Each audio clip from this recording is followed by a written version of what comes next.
إن الحمد لله نحمده ونستعينه ونستغفره ونعوذ بالله من شرور أنفسنا ومن سيئات أعمالنا. من يهده الله فلا مضل له ومن يضلل فلا هادي له، وأشهد أن لا إله إلا الله وحده لا شريك له، وأشهد أن محمدا عبده ورسوله. يا أيها الذين آمنوا اتقوا الله حق تقاته ولا تموتن إلا وأنتم مسلمون. يا أيها الناس اتقوا ربكم الذي خلقكم من نفس واحدة وخلق منها زوجها وبث منهما رجالا كثيرا ونساء، واتقوا الله الذي تساءلون به والأرحام إن الله كان عليكم رقيبا. يا أيها الذين آمنوا اتقوا الله وقولوا قولا سديدا يصلح لكم أعمالكم ويغفر لكم ذنوبكم، ومن يطع الله ورسوله فقد فاز فوزا عظيما.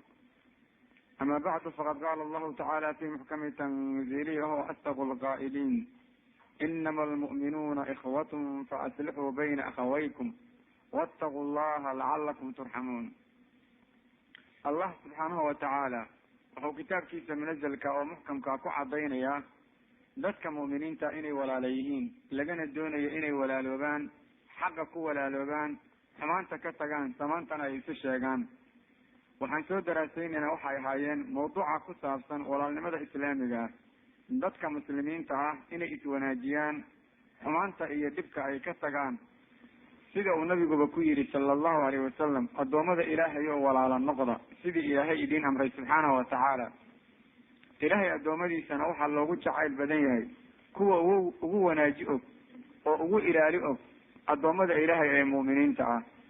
marka rasuulka sala allahu alayhi wasalam ammaan gaara ayuu usoo jeediyey dadka islaamka, dadka wanaajiya, xumaanta iyo dhibkana ka dhowra. rasuulka sala allahu alayhi wasalam wuxuu yidhi: axabu nnaasi ila allahi anfacuhum. allah subxaanahu watacaala dadkiisa waxaa xagga alle loogu jacayl badan yahay axadka addoommada alle ugu anfici og, ugu wanaaji og, ugu ilaali og, uguna daryaday og, ayuu yidhi salawaatu ullahi wasalaamu caleyh. waxaa laga doonayaa dadka muslimiinta inay isdaryadeeyaan oo isxariiriyaan oo iswanaajiyaan. taas ayaa laga doonayaa dadka muslimiinta ah. haddii aysan dadka muslimiinta dad iswanaajiya noqonin, adduunka iyo aakhirada way dilloobayaan. rasuulka sala allahu alayhi wasalam waxau ka warramay acmaal alle loogu dhawaado midda ugu wanaaga badan. waxauna odhanayaa sala allahu alayhi wasalam: wa axabu alacmaali ila allahi caza wajalla sururun tudkhiluhu calaa muslim. acmaal xagga rabbi loogu dhawaado wuxuu allah ugu jacayl badan yahay inaad ka farxisid qofka muslimka ah oo aada farax u gelidid. waxa uu ku farxo inaad usoo gelidid qofka muslimka ah. axad kasta islaamo waxaad ku dadaashaa saad uga farxin laheed qof islaam ah oo iimaan iska leh. haddaad ka farxidid, adigana rabbi baa kaa farxinaya subxaanahu watacaala. acmaal alle loogu dhawaado waxaa loogu jacayl badan yahaa nabigu kuleeyahay sala allahu alayhi wasalam: axad muslim ah waxa uu ku farxo inaad u samaydid. hadda waxaa la doonayaa qofka muslimka waxa uu ku farxayaa inay yihiin waxa la raalli ka yahay. dadka ku farxa qaadka qaad u qaadin maysid, dadka xumaanta iyo dembiga ku farxana u samayn maydid, ee waxaa laga sheekaynayaa dadku ku farxaya khayrka iyo wanaagga. sidaas ayuu yidhi salawaatu ullahi wasalaamu caleyh. waxa alla ugu jeceliyay camal la sameeyo oo kale, ow takshifa canhu kurba, inaad kurbada ka faydid qofka muslimka ah, oo waxyaalaha uu ku kurboonayo oo shidada iyo dhibka ugu jiraan inaad wax kala qabatid baa loo baahan yahay. haddaad kurba ka faydid, adigana ilaah baa ku jeclaanaya. aw taqdiya canhu dayna aw tadruda canhu juuca, inaad dayn ka bixisid lagu leeyahay, ama inaad gaajo soo gaartay ka difaacdid oo wax uu ku noolaada aada siidid. waa acmaal rabbi loogu dhawaado miduu allah ugu jacayl badan yahay. axadka muslimka ahow, inta aad qof muslima quudin kartid ama aada wax u qaban kartid ku dadaal, adigana allah ku jeclaanaya, waxna kuu qabanaya. sidau nabigu xadiid kale ugu yidhi sala allahu alayhi wasalam: wallahu fii cawni alcabdi maa kana alcabdu fii cawni akhiih. allah subxaanahu watacaala addoonka kaalmihiisa ayuu yahay inta addoonku u kaalmaynayo walaalkii islaam ah. taas ayaa lagaa doonayaa marka inaad ka shaqaysid mar walbaba. waxaa la doonaya in laysu kaalmeeyo. maanta waxaad moodaa in laysku yidhi camal waxaa ugu wanaagsan qofka muslimkaa in laga naxiyo, in xoolihiisa laga dhaco, in dhibaato badan loo geysto. saas ayaad moodaa dadka jooga maanta in lagu yidhi rabbi ha laga boqo, xaqa ha la ilaaliyo, cadaawada ay dadku isku qabaan ha la joojiyo, munkarka iyo xumaanta la isku samaynayo muslimiintu ha ka waantoomeen. sidaas ayaana wanaagga lagu gaaraya adduunka iyo aakhirada labadaba. rasuulka sala allahu alayhi wasalam wuxuu yidhi wala an amshiya maca akhi lmuslim fi xaajatin axabu ilaya min an actakifa fi lmasjidi shahra. qof muslima danti inaan ka shaqeeyo ayaan ka jecelahay hal bil oo xariira inaan ku ictikaafo masaajidka madiine ku yaala. sidaas ayuu yihi sala allahu alayh wasalam. masjidku waa iska caam, laakiin markaa nabigu wuxuu ka warramayo u cabirayaa madiina. meelaha lagu ictikaafi karaana waa xaramka maka, xaramka madiina iyo masjidul aqsa. sidaas ayuuna nabigu odhanaya sala allahu alayh wasalam. qof muslima dantii ka shaqaynteeda ayaan ka jecelahay inaan bilo u fadhiyo cibaado iyo camal kale meel, ayuu yidhi sala allahu alayh wasalam. maantana waxay taagan tahay dantaada kaliya eego, tan dadka faraha isaga qaad. war dadka islaamka o rabbigiin ka baqda, ka waantooma xumaanta, isgoynta iyo cadaawada, dad isxariiriya, iswanaajiya, khayrka ku dadaala noqda, oo diinta islaamka dhab u ilaaliya. haddaad adduunka iyo aakhirada cizi iyo sharaf alla ka doonaysaan subxaanahu watacaala. dadka islaamka waxay khayr leeyihiin, ilaahna u gargaaraa intay ayagu isu gargaarayaan. waxa alla ducadooda aqbalaa intay ayagu isu ducaynayaan oo iswanaajinayaan. waxa alla cadowga ka qabtaa oona saacidaa intay ayagu dad isi saacidaya yihiin oysan cadow isku noqon. laakiin maalintay ayagu cadow isku noqdaan, sheeke aan loo joogin ay dhexdooda keenaan, haddii rabulciza subxaanahu watacaala raxmadiisa ayuu kala laabanayaa. waxayna noqonayaan ummad musiibe lagu soo dejiyey. waxaa laga doonayaa muslimiintu inay ku dhaqmaan hadalkou alla yidhi waquluu linnaasi xusnaa. dadka waxaad u tidhaahdaan hadal wanaagsan, hadal alla raalli ka yahay u idhaahda dadka. hadal wanaagsan isu idhaahda, wax wanaagsan isu sameeya, si fiican isu daryadeeya. siduu allah u yidhi markuu ka soo sheekaynayo waxyaalaha lagu liibaanayo, wafcalu lkhayra lacalakum tuflixuun. khayrka sameeya iyo dadka waxu qabashadiisa xaqiiqa waxaad ku tihiin inaad liibaantaane. taasaa la doonaya. rasuulka sala allahu alayh wasalam wuxuu ka sheekeeyey qofka cadhooda ee markuu cadhooda cadhadiisa qabta. wuxuu odhanayaa waman kafa qadabuhu satara allahu cawratah. ahadka cadhadiisa reeba oo markuu cadhoodo aan aarsan, ilaah baa ceebtiisa qariya. allah markuu dadka jannada ka sheekaynayey sifaadka lagu yaqaan wuxuu yidhi waalkaadimiina alkayda waalcaafiina can innaas wallahu yuxibu almuxsiniin. dadka khayrka badan waa kuwa cadhadooda qariya, waa kuwa dadka kale iska cafiya. wax kastaoo loo geysta kuwa alla darti ku saamaxa weeye. allana wuu jecel yahay dadka muxsiniinta oo camalka loo diray suga, oo wax walba alla darti u sameeya, oo addoommada allana wanaajiya. waa sida laga doonayo dadka islaamka ah. ma ahan qofku inuu siduu doono yeelo, diinna ma ahan. rasuulka sala allahu alayh wasalam wuxuu yidhi isagoo hadalka cadhada kasii hadlaya waman kadama kaydan walaw sha'a an yamdiyahu amdaa mala'a allahu qalbahu ridan yawma alqiyaama. axadkii cadhadiisa qariya haddii uu doono waxa uu ka cadhooda inuu ka arsado fuliyana fuli kara, ilaahay qalbigiisa maalinta qiyaamada wuxuu ka buuxiyaa rido iyo aaminahaansho intaba. wuxuu ku raalli noqdaa la siiyaa. waa cadhooday, inuusan cadhoon buu dadka u muujiyey. hadduu doono waxa uu ka cadhooday waa ka aarsan karaa, waa ka qaban karaa, laakiin alla darti iyo muslimiinta wanaaji aawadeed ayuu cadhadiisa u qariyey. qalbigiisa rido allah qiyaamada laga buuxiyaa buu nabigu yidhi salawaatu ullahi wasalaamu calayh. marka qofkii doonaya ilaahay wuxuu ku raalli noqdo inuu siiyo, oo waxa qofka muslimka raalli ku noqdaa waa janno alle la seexiyo, cadhadiisa ha qariyo. sifaadka muslimiinta lagu ammaano kuwa ugu qiimaha badan waxaa ka mid ah inuu nabigu yidhi sala allahu alayh wasalam dadka waxa ugu qiimo badan oo ugu diracsan alladii yamliku nafsahu cinda alqadab. ka naftiisa hanta markuu cadhoodo oo aan caytamin, oo aan dagaalamin, oo aan dadka aflagaadayn, oo aan xaqda iyo xumaan caloosha ku qaadin, kaas ayaa dadka ugu wanaag badan. marka laga sheekaynayo bini aadamka dabeecadihiisa waxaa loo kala qaadaa 4. waxaa la yidhaha dadka waxaa ugu khayr badan qofka aan cadhoonin ciyoon, hadduu cadhoodana si degdega raalli ku noqdaa. waxaana ugu khayr daran baa la yidhaha dadka qofka degdeg ku carooda hadduu caroodana aan raalli noqon. waxaan ammaan iyo cay midna gacanta ku hayn baa la yidhaha qofka aan caroon oo aan caroonayn weligii, hadday dhacdo inuu caroodana aan raalli noqonaynin, ammaan ma lahan qofkaaso, wixiisu waa isu dhaceen.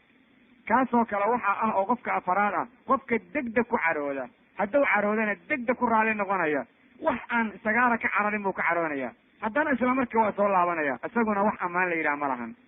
wax cay la yidhaaho gaarana ma lahan. sharaf iyo qaymo waxaa milkiyey axadka aan caroon, hadduu caroodana si degdega raalli ku noqda. ceeb oo dhan waxaa milkiyey qofka degdeg ku carooda, kolkau caroodana aan raalli noqosho dambe laga sugaynin.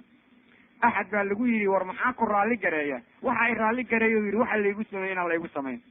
haddi kaasoo kale qadarka alla u diidan yahay. qofka bani aadamka oo qadarka alla diidana waxaa lagama qaban karo. wax kastoo caalamka ka dhacaya waa maamul ilaahay, maamul allayna ku socdaan. dadka kulligood ilaah hadduu doona waa wada toosin lahaa, hadduu doono wuxuu ka wada dhigi lahay dad istiqaamo badan, hadduu doono wuxuu ka dhigi lahay dadaan weligood caroon. laakiin xikmada alle ma aysan keenin sidaas. bacdama aan xikmada rabbi sidaa keenin, qofka xikmada rabbi la diriraya waa qofaan caqli iyo qaymo iyo sharaf midnaba lahayn. rabbi ha laga boqo subxaanahu watacaala. rasuulka sala allahu alayhi wasalam wuxuu yidhi isagoo ka sheekeynaya musaacadada muslimiinta loo samaynayo xadiidkaa wada, waman mashaa maca akhiihi lmuslim fi xaajati xataa yusbitaha lah asbata allahu tacaala qadama yawma tazillu laqdaam. axad muslima danti inuu wax ka qabto qofka u socda ilaa uu dantii muslimku lahay soo qabto oo u soo hagaajiyo, isagana maalinta qiyaamada allah baa gomadihiisa suga, siraadka mid fudayd ku mara oo aan sarajooga ka dhicin, oo aan jahanabo ku hooban, oo aan ciriiri iyo cadaab la kulmin ayaa alla ka dhigaa subxaanahu watacaala. haddaba qofka muslimka u rabbigaa ka baqo, wanaagga ku dadaal. inanta muslimadaha iyo walaashaada muslimadaa saacid oo wax la qabo, oo midda taagta daran dharka u dhaq, oo midda dhibaataysanood arkin inaysan wax hagaajinsa karaan wax u hagaaji, oo sidaa yeel, oo aqalkeeda ha u tegin inaad wax ka sheegtid, laakiin ugu tag walaashaa wax la qabo. waxayaa badan maanta aqalada waxaa laysugu tagaa in dadka laysla xanto ama laysi soo caayo. waxyaalaha cajiibka badan bay kamid tahay. qofka muslimkana nuucaa laguma ogeyn, sideed ahaana ixtiraam baa lagaa doonaya. qof hadduu aqalkaaga kugu yimaadana ixtiraam gaara ayuu kugu leeyahay, ama shaqaha kuu qabanayo ama yuu kuu qabanin. inaad ku aflagaadayda sharcigu ma qabo. dadka islaamka waa inay noqdaan dad wanaagsan oo dulqaad iyo wanaag badan. rasuulka sala allahu alayhi wasalam wuxuu sheegay camalka lasoo sheegoo dhan waxa uu ku fasahaadayo, wax walbana ay ka socdaan. wuxuu yidhi waina suu'u lkhuluqi la yufsidu alcamala kamaa yufsidu alkhallu alcasal. akhlaaq xumadu camalka way qaribtaa sida bahalka khalka la yidhaah oo malabka u qariboo kale. qofku hadduu dabeecad xun yahay wax u hagaagayaa ma jiraan. sidaas ayuu nabigu caddeeyey sala allahu alayh wasalam. akhlaaq xumadu wax walba way qaribtaa sida khal haddii malab lagu daro malab ku qarimayo. xadiidka dabaraani baa mucjab alawsad ku qoro, waa saxiix. rasuulka sala allahu alayh wasalam waxaa ilaahay aad ugu ammaanay dabeecadda wanaagsan. dadka muslimiinta xuquuqda ay isku leeyihiinna waa inay akhlaaq fiican ku wada dhaqmaan, oo midka yar loo naxariisto, oo midka weyn la qadariyo, oy is-ixtiraamaan, oy isqadariyaan, oy isweyneeyaan, oy iswanaajiyaan, oy isbooqdaan, wax isu qabtaan, isna cafiyaan. taasaa la doonaya. taana waa midii allah uga sheekeeyey nabigo la yidhi wainaka la calaa khuluqin cadiim. dabeecadda marka laga sheekeynayo idfac bilati hiya axsan bou alla yidhi. xumaan haddii lagugu sameeyo adigu wanaag ku sameey, haddii lagu xumeeye cafi, haddii lagu caayey adigu aamus, haddii lagu xariiri waaye adigu xariiri, haddii lagu gooye adigu wax sii, haddii lagu dulmeeyey alla darti faraha uga qaad. waa sidaa waxa islaamka lagu yaqaan. caaishana wax laga weydiiyo la yidhi dabeecadihii nabiga noo sheeg, waxayna tiri nabiga dabeecadiisa qur'aanka ayay ahayd. qur'aanka sidaa uu yahay ayaa nabiga dabeecadiisu ahayd. qur'aanku daa'iman dadka wuxuu ku waaniyaa hadallada dhegaysta, hadalkaad maqashaana kiisa fiican raaca. aladiina yastamicuuna alqawla fayattabicuuna axsana ulaa'ika aladiina hadaahum allah wa ulaa'ika hum ulu lalbaab. dadka khayr kale waa kuwa hadalka dhegaysta ee kiisa wanaagsan raaca. waa dadka alla hanuuniyey, waana dadka caqliga iska leh, waa dadka alla u gargaarayo, waa dadka hidaayada iyo wanaagga la waafajiyey, wax kastoo haawiye lagu galana laga dhowray, waa dadka maskaxda caafimaadka qabto oo xaqa lagu garto xumaanta looga tago loogu deeqay, waa dadka lagu arsuqay diinta ilaalinteeda. laguna arsago dulli oo dhan inay ka durgaan saasaa la garanayaa. haddaba dadka islaamka u rabbigiin ka cabsada, wanaagga muslimiinta lagu ogaa bal halala yimaado, rabbi ha laga boqo subxaanahu watacaala. xadiidka aan soo akrinay ninka la yidhaha ibn abi dunya ayaa wuxuu ku qaraabsana qadaa'il xawaa'ij kitaab la yidhaahdo. danaha islaamka dadka gudaa faa'iidaday iska leeyihiin. war danaha islaamka wixii aad ka qaban kartid ka qabo, waxaadan qaban karin ilaah baaba qur-aanka ku yidhi fattaqu llaha ma statactum laa yukallifu allahu nafsan ilaa wuscaha. waxaa la yidhaha dadka bani aadamkaa 3 arrimood hadday gartaan wax dhibaba ma arkayaan. waa marka koowaade hadday gartaan caalamka waxaa ka dhacaya inay qadar alle yihiin oo ay maamulka alla ka dambeeyaan, wax dhibaataa ma qabanayaan. arrinta labaadna waxa weeye waxaysan awood u lahayn inaan lagu kalifin hadday og yihiin, oo wax kasta lagu xiray awood oo qofku awood u leeyahay. sidaas hadday garanayaanna wax dhibaataa lama kulmayaan. arrinta kaleo saddexaad waxa weeye oo la doonayo ikhlaas iyo alla darti hadday wax ula jeedaan wax walba way u sahlanaanayaan oo ikhlaas meesha jiro. maxaa yeelay ikhlaasku waa midka kugu xambaaraya inaad wax walbana garatid, waxaad qaban kartid alla darti u qabatid, qofkaad wax u qabato hadduu ku xumeeyo aadan u caroonin, mid aadan wax u qaban hadduu ku wanaajiye aadan waxba yani aadan si kale u arkin ee aad u garato wax alla xaggi ka socda subxaana watacaala. laakiin aysan kugu xambaarin inaad tira kana aniga wax ii qabtay muslimiinta kanan ka raacaya weligii, inta kalena shaqo kuma lihid. oo waa inaad ogaataan kan ku adeegana inuu alla ku adeejiyey, kan wax kuu qaban waayaan inay qadar alla sidaa ku noqotay. taas ayaa lagaa doonaya. ikhlaaskuna waa midka qofka ku xambaara haddii la caayo iyo haddii la ammaano waa isaga mid baa la yidhahdaa qofka mukhliskaa. ammaan iyo cay middoodna waxba kama bedesho. qofka mukhliskaa taasaa lagu garanaya. rasuulka sala allahu alayhi wasalam waxau sheegay naf walba maalin kasta oo qorxo soo baxda in sadaqa laga doonayo. albaabada sadaqadu way fara badan yihiin. wuxuuna rasuulku yidhi min abwaabi sadaqati waxaa kamid a altakbiir allahu akbar wa subxaana allah walxamdu lilah wa laa ilaha ila allah. albaabada sadaqaday ka mid yihiin badsada ayuu yidhi sala allahu alayh wasalam. waxaa kaloo albaabada sadaqada kamida uu nabigu yidhi astakfir allah. waxaa kaloo albaabada sadaqada kamida ayuu nabigu yidhi sala allahu alayh wasalam in wanaagga laysfaro xumaanna layska reebo. dariiqa ay muslimiintu marayaan in qurunka iyo dhagaxda iyo qodxaanta laga dheereeyo oo laga durjiyo. yani sadaqada albaabadeeda waxaa kamida buu nabigu yidhi sala allahu alay wasalam qofka indhala in indha loo noqdo, waa qofka jaahilka in xaqa la tusee, qofka aan dalka kala garanayn meesha uu doonayo in la tusee, qofka aan dhagaha wax ka maqli karin in wax la maqashiiyo. dhagaha qofka aan wax ka maqlin waa qofkaan diinta waxba ka garanayn, si uu wax ku maqlo inaad ka shaqaysid oo wanaagba gaarsiidid. axadka afkala macnaha waxaa laga wadaa qofka dhibaataysan, ama diin ha u dhibaataysnaado, ama dhaqaala ha u dhibaataysnaado, ama wax kale ha u dhibaataysnaado, waxaad wax uga qaban kartid qofkaa ee uu u dhibaataysan yahay inaad wax uga qabatid sadaqada albaabadeeday kamid tahay sala allahu alayh wasalam. axadka doonaya dariiq in la tuso, dariiqa la tusaa sadaqada albaabadeeda kamid a. waxaa lagaa doonaya inaad u sacyidid dadka dhibaataysan in loo gargaara sadaqada albaabadeeda kamid ah. intaas oo dhan qofka sameeyaa waxau yeeshay albaabada jannada ayuu qayb kamida yeeshay, waana uu ku liibaanayaa. sawjka iyo sawjada isqaba isu tegidda ay xalaal isugu tegayaan, ilmahooda ay tarabiyeynayaan ayaa sadaqada kamida sow nabigu caddeeyey sala allahu alayh wasalam. waa faa'iide aad u weyn badan. ilmaha la korinayaa sadaqada kamida, ajri baa lagaa siinayaa haddaad diinta ku barbaarisid, haddaad xumaanta ka ilaalisid, wanaagga haddaad weligaa ku socotid. saas ayuu nabigu noo caddeeyey sala allahu alayh wasalam. marka walaalnimada aan ka soo sheekaynayni waa midda nagu xambaaraysa in laysi saacido, in laysi wanaajiyo, iyo in qofka muslimkaa intuu qof bani aadama xaman lahaa inuu carabkiisa ku badiyo takbiirta, tasbiixda, tawxiidka iyo kelimooyinka ilahay raallida ka yahay subxaanahu watacaala. maxaa yeele maalin waxaa jirta wax alla waxaad geysatoo dhan gacanta lagaa soo saarayo. maalin noocaas ayaa jirta. maalinta intaan la gaarin wanaagga ka shaqay. qofka muslimkaana waxaa laga rabaa inuu iska ilaaliyo dadka muslimiinta dhexdooda faaxisho inay ku fido inuu jeclaado. maxaa yeele qofka dhaleecada ka shaqeeya waxay dhaawacaysaa iimaankiisa iyo islaamka wanaagga uu uhayay. waayo allah baa odhanaya ina aladina yuxibuuna an tashiica alfaaxishatu fi aladiina aamanuu lahum cadaabun aliimun fi dunya waalaakhira. war bal u fiirsa hadalka ale. war dadka jecel ceeb dad islaamhu leeyihin inay fido oo muslimiinta dhexdeeda faaxisha ku fido, zine iyo wax daran lagu sheego, hablo iyo wiilal baasaa yeelaya la sheego, xumaan la fidfidiyo meelaha la wadwado, la dhaldhaleeceeyo, la isdacdacniyo, la durduro, oo maalin kasta ceeb islaam leeyahay meelaha in la wadwado dadka jecel cadaab jirka laxwiyey adduunka iyo aakhirada leeyihiin. rabbulciza wou yaqaanaa, wallahu yaclam wa antum laa taclamuun. alla wou yaqaan dadka sidaa yeelaya iyo afcaashaa xun, laakiin adinku garan maysaan. sidaasuu rabbi leeyahy subxaana watacaala. dad baa waxaad moodaa in lagu yiriba haddaad qof islaama ceeb ou leeyahay tarwiijidaan oo aad faafisaan ood ummadda ugu sheekaydaan jannaad ku gelaysaan. dadkaad moodaa in sidaa lagu yidhi. rabbi ha laga boqo subxaana watacaala. qofka aad aragtid inuu dadka muslimiinta dhaleecayntooda fidinayo waa qof yani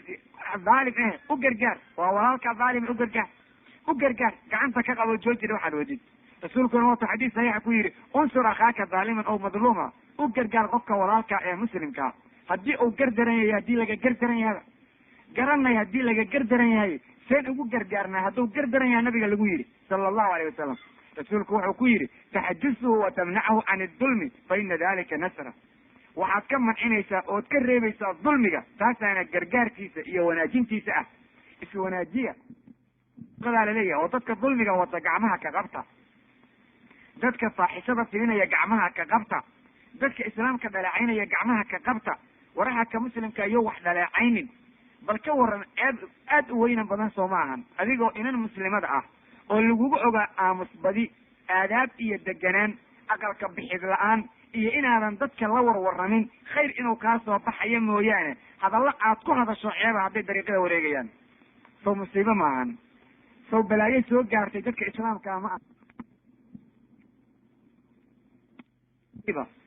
maxaa yeelay mujtamac waxaa lagu gartaa baa la yidhaha in ilaahay dhibaatadiisu ku dhacday dumarkiisu inay baloobaan. leanna rasuulka sala allahu alayh wasalam waad garanaysaa inuu ku yidhi marka ummadda la hadlayay fa ina awala fitnata bani israiil kaanat fi nisa. reer banu israiil marka ugu horreydo musiiba ku dhacayda dumarkooda hallaaba buu yidhi. ummadna maanta dumarkoodu ay hallaabaan, oy aqrabada ka baxaan, oo ay qaawanaan meel walba ku maraan, oo wax alla waxay doonaan ay ku warramaan, maantaasay musiiba ku dhacday. ummaddaas way u dhamaatay, waa ku dayday. ummaddaas mar dambe tashi ma lahan, waa hallawday. si fiican bay xeerada uga dhaqaaqday. xaggada noocaa weeyaan caalamka caalam islaami loo yaqaanana waxa ku dhacay waa caalamka islaamka u nisba sheegtay ummatulmutabaslima, sidau yidhi ninka la yidhaahdo xasan ayub jazaahullah. ummatulmutabaslima ummadda is-islaamide islaamka u nisba sheegata weeyaane ummaddaas ayada waxa ku dhacay oo ku habsaday noocaa weeye. haddi waad la yaabaysaa markaad aragtid. kolkaasa waxaa cajiib badan marka akhlaaqdii jaahiliyada weli wax kamid a ayuu wataa xataa qofka diinta garanaya. rasuulka sala allahu alayh wasalam markuu la hadlayay abidar iyo nin watay caytameen ee abidar oo ku yidhi adugu waxbuu ku ceebeeyey, waxuuna ku duray madow iyo addoonnimo. rasuulku waxau yidhi facayartahu biummi, hooyadii miyaad ku ceebaysay? inaka imru'un fiika jaahiliya, waxaad tahay qof waxaana kugu sugan dabeecadihii jaahiliyada iyo dadka diintala lagu yaqiin wax kamid a. waa abidar alkhafaari oo saxaabi jaliil ah ayaa saa nabigu ku yidhi sala allahu alayh wasalam. macnaha waxaa loola jeedaa qofka isagoo diin leh oo alla caabudaya dabeecadihii gaalada lagu yaqiin qayb kamida waa laga heli karaa. waa kugu sugantau nabigu yidhi fiika jaahiliya. ma uusan caysamin, mana qaylin, ma uusan dhin ma hadda anoo islaama jaahiliya laygu sheegay. halkaasu inta rabbi u laabto tooba keeno qaladkiisii saxuu yidhi dib ugu laaban maayo. markaasuu ka calaacalay. annaga maanta qofka lagu yidhaha war qaladkan aad ku jirta waa wixii gaalo lagu yaqiinay iska day, waa sidii dircu inta isku soo kogo ayaad waxaad moodaa malaa'ig aan weligii dambaabin inuu yahayo see la ii oran karaaba u leeyahay. war rabbi ha laga boqo subxaana watacaala. waxaanu diin ma ahan. haddaad aragtid qof nasab ku faanaya, haddaad aragtid qof yani dacninaya oo qabiil ahaan ku dacninaya, haddaad aragtid qof wax ku tuhmaya waxau ku hayaan aan arkin, waxaad ogaanaysaa fiika jaahiliya, khasla jaahiliya oo islaamka ka beri ah ayaa kugu sugan. sidaa darteed dadka muslimiinta ah waa inay daniga iyo dacniska iska dhaafaan oo aysan xumaana isu danin. waayo allah mu'miniinta magacaba ugu naadiye aad u qiimo badan. wuxuuna ku yidhi yaa ayuha aladiina aamanuu ijtanibuu kasiira min adanni ina bacda danni ismun. war dadka allah iyo aayaadkiisa iyo diinta xaqnimo u rumeeyayo oo qada iyo qadar rumeeyayo oo maalinta aakhira rumaysano ka dheeraada daniga in badan oo kamid a. war daniga qaarkii waa dembi, dembigu isugu tegayaa. rasuulkuna xadiis saxiix uu ku yidhi iyaakum wadanna fa ina danna akdab alxadiid. rasuulku weliba kulli wa isku xambaaray. adinka iyo mala beenla ayaan idin kala digayaa. maladu waxuu odhanayaa waa sheeka midda ugu beenta badan. ilaahna waatuu yidhi ina danna laa yuqni min alxaqi shay-a. war shayga daniga la yidhaha xaqa waxba kama taro. qofka muslimka oo walaalkaa tuhmada aad tuhmayda iska day waxba kumayda maxaad u tuhmaysaa waa cajiib ma aragtay binjarad aad qofka aragta adoo isagoo meel kala maraya waa la iska tuhmin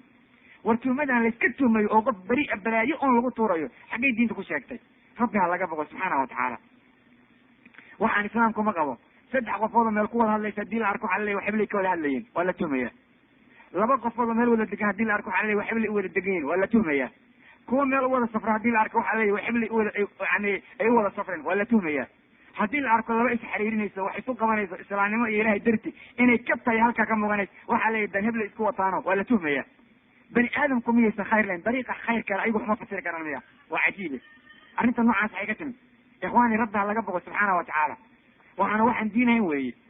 xagee say ku dhacday inaan dariiqa khayrka xaggiis ah wax u fasiri weyno waa waxyaa badan rabbi ciisa subxaana watacaala hana badbaadiyo laakiin waxaa lagu sugan yahay arrin aad u khatara oon waxay tahay la garanaynin marka dhanniga noocaasa iyo nalada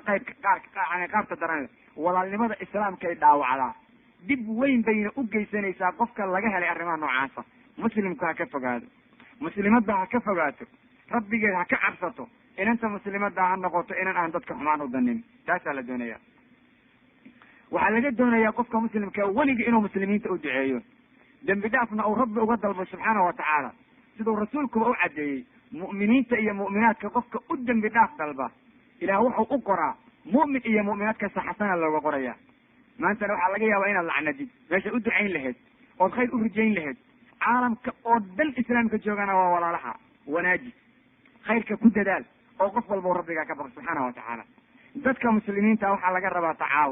tacaawunku waa midkan shalay ku bilownay waanadeena markii aan ka soo hadalnay tilmaan yar oo inanta muslimadda laga doonayo waxaan ugu horumarin hadalkeena watacaawanu cala albiri wataqwa war dadka islaamka isi saacida isna wanaajiya wixii khayra isu kaalmaysta shar iyo balaaye marka la gaaro ha iskaalmaysanina shar ha isu kaalmaysanina waayo alla yidhi walaa tacaawanu cala alismi walcudwaan subxaana watacaala marka rasuulka sala allahu alayh wasalam oo arrintaa cabiraya waxa uu yidhi bal maqla waxau rasuulku odhanayaa almu'minuuna karajulin waaxid muslimiintu waxay lamid yihiin dadka iimaanka le hal qof ayay lamid yihiin rajul waaxida oo kaliya in ishtakaa ra'suhu tadacaa saa'ira aljasadi bisahri walxuma madaxa hadduu ka xanuunsado qofku jirka intiisa kale waa qandhanayaa waana soo jeedayaa dadka iimaankalo saas ayay isu yihiin buu yidhi salawaatu ullahi wasalaamu caleyh soo rasuulku ku sheegay xadiis muslim ku sugan waa hal jasad kaliya halkii jasad 29 qabiil ka badan hadduu noqday bal ka waran halkii jasad 29 aan la aqoon magacyadooda hadduu noqday bal ka waran halkii jasad haddii uu noqday 40 iyo dhowr gurub oo aan gurub walba meel u socda la garanayn bal ka waran sawyaa ma ahan so wax lala tacajubo ma ahan jir waaxidaha lagu sheegay war qof jirkiisa ma qaybsami karaa gacanta gaar ma loo goy karaa lugta gaar ma loo goy karaa mase noqon karaa qofkii qaymo ma yeelan karaa waa maya waa waxyaa badan siday ku dhici kartaa marka waxyaalaha qaar inay yimaadiin qofka yani jirkiisa ma noqon kartaa inuu noocaa noqdo ma kala googo'i karaa qofkii muslimka ahaa ma noqon karaa qofkii muslimka qof cadow laga dhigo laa ilaha illa anta maya bal haddaba jasad waaxida ayaa lagu sifeeyey sow kulama ahan oo ma kuu cadda haddii ay kala dhaqaaqaan muslimiintu inay noqdeen hal qof jirki oo gacanta gaar loo gooyo lugta gaar loo gooyo madaxa gaar loo gooyey so sidaa ma noqonayaan nacam lugta haddii lagaa gooyo waad hitinaysaa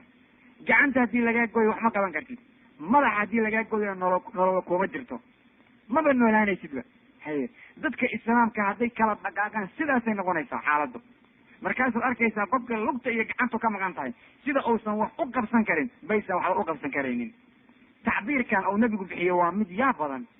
qofka haddii lug iyo gacan isla maqan yihiin waxau qabsan karaa aad bay u yar yihiin soo ma ogyihiin sidaa markay sidaa tahay muslimiintii haddii gacan iyo lagu isla maqnaadeen oo qaarkood ou dhaqaaqay waa kala dhaqaaqeen waxay qabsan karaan ma lahan bal ka waran 2 lugood iyo 2 gacmood qofka laga gooyey waa qofka keligii noqday oo islaamkao dhan ay qofka keligii meel u dhaqaaqay sidaa markay xaaladda noqoto war qofkaas cunta cunaya afkaa loo gelgelinaya sida u soconaya waa gurguuranaya sanka ku riqaya haye meel miyuu gaari kara mase meel buu wax ka qabsan karaya waa kalla wax qabsadaa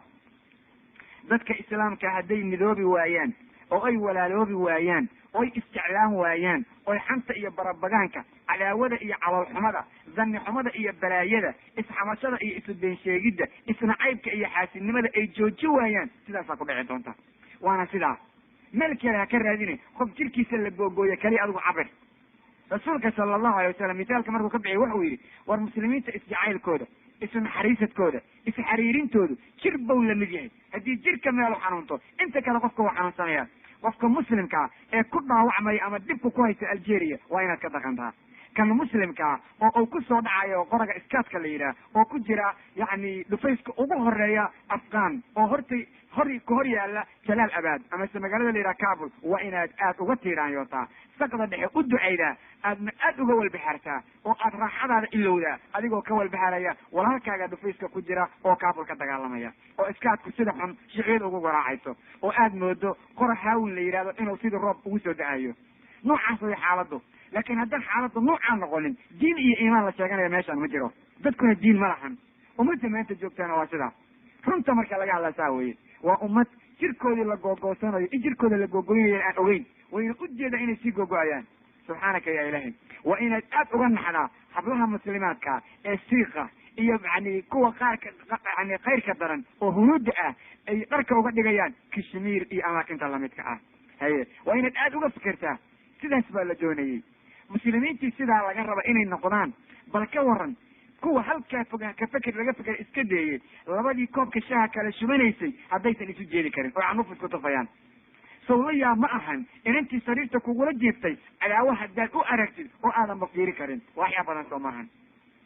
oo aad magacyo u bixiday oo aad wax kale ku sheegtay oo aad qabiil ku itihaantay oo aad khayr daroo dhan ku tilmaamayso war ma ilaahay ka cabsatid war miyaanan ogeyn in lagula xisaabtami doono oo ilaahay qur-aanka ku oranayo qofka muslimka waxaa la yidhaha waxuu sharaf iyo qiimo gaaraa maalintii uu fahmo yani islaamku qiimo gaaraya maalintay fahmaan in lagula xisaabtamayo xawaasta alla siiyey oo ay gartaan aayadda oo alla yidhi walaa takfu maa laysa laka bihi cilmun ina asamca waalbasara waalfu'aada kullu ulaa'ika kana canhu mas-uula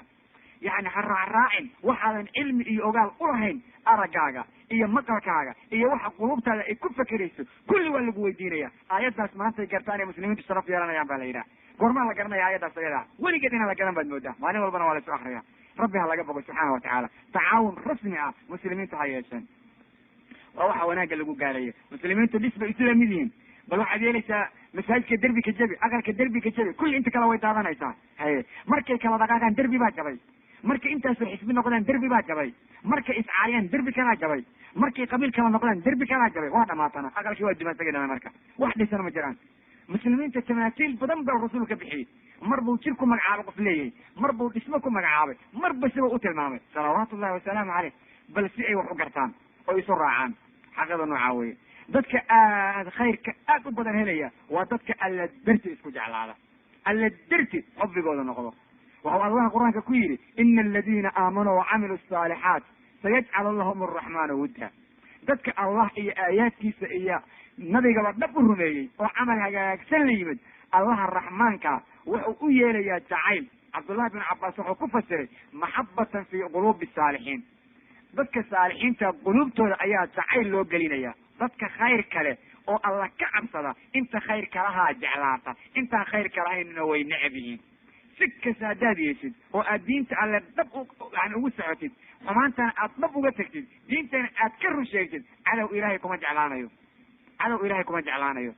axad dadka iimaan kalena way ku jeclaanayaan axad diinta alla u shaqaynaya intii khayr la oon baa jecel inta kale khayr ma lahan oon khayr kale ma doonayaan marka dadka alla darti isu jeclaada oo xubbigaa diiniga isu qabaa way liibaanayaan rasuulku markuu ka sheekeeyey sala alla alay slam 7 qofood oo carsiga harsanaysa wuxuu kusoo daray xadiidkii kusugnaa bukhaari iyo muslim rajulaani taxaaba fillah ijtamaca calayh watafaraqa calayh 2 qofood alla darti isu jeclaaday oo ku kala tegay isuguna yimid alla darti waa 2 rajul alla darti 2 qofood oo kastoo muslima way soo gelayaan meeshaan waa inay dadku alla darti isu jecel yihiin alla dartina u kulmayaan waxa meesha ku jira noocaa weeye si kale ma jirto markii alla darti la yidhi ayay ku walaalayihiin waxaa la doonayaa qofka 2 qofood alla darti isku jecelna siduu rasuulku cadeeyey inay yeelaan sala allahu alay wasalam maxaa yeele rasuulku wuxuu yidhi qofkaad alla darti ku jeceshahay inta u tagtid waxaad tiri alla darti baan kugu jeclahay isaguna ha ku yidhaahdo axabaka allahu aladii axbabtani lah allaha ku jeclaado allaha darti igu jeclaatay ha ku jeclaado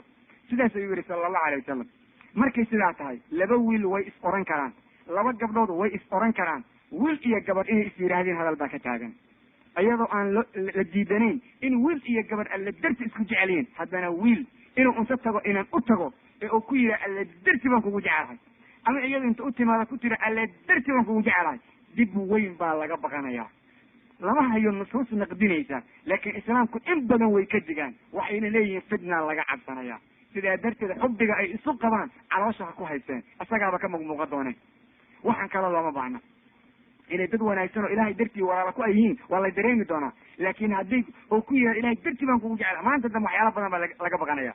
dadka fidnadooda laga aamiya waa kuwa isla dhasho iyo dad noocaas oo kalea hadday jiraan. laakiin waxa weeyaan waa khatar. wiil iyo gabar kale ajnabiyan intay isu tagaan alla darti baan kugu jecelahay, ana alla darti baan kugu jecelahay, haye maanta dambe waa la iska fafariisan, hadda waan isjecelnahay annaga, haye ma la kala tegin. ajnabinimada waa la iloobaya, haye ajnabinimada dhan waa la iloobaya. khatar weyn ba kasoo foola halkaasi waa masalaha khatara. muslimiintu marka waxay albaabka u xidhaan yaan fitna ka imaanin. nas oranaya ma jiro, ma noqon karaan. soo garan maysid, maxaa yeelay xubbigaan alla dartiisa waa caam. nusuus badan caam ka dhigaysaana jirta, soo garan maysid. laakiin meeshan waxaa yaala fitna albaabka ha laga xidho. waa hadalkaashada soo oranayno kaleo haddii fitna laga baqanayo inanta yaan assalaamu calaykum lagu dhihin, ayaduna yaysan radinin, haye ayaduna yaysan qof ku dhihin. marka fitna laga baqanaya lagu leeyahy, fitna laga cabsanaya.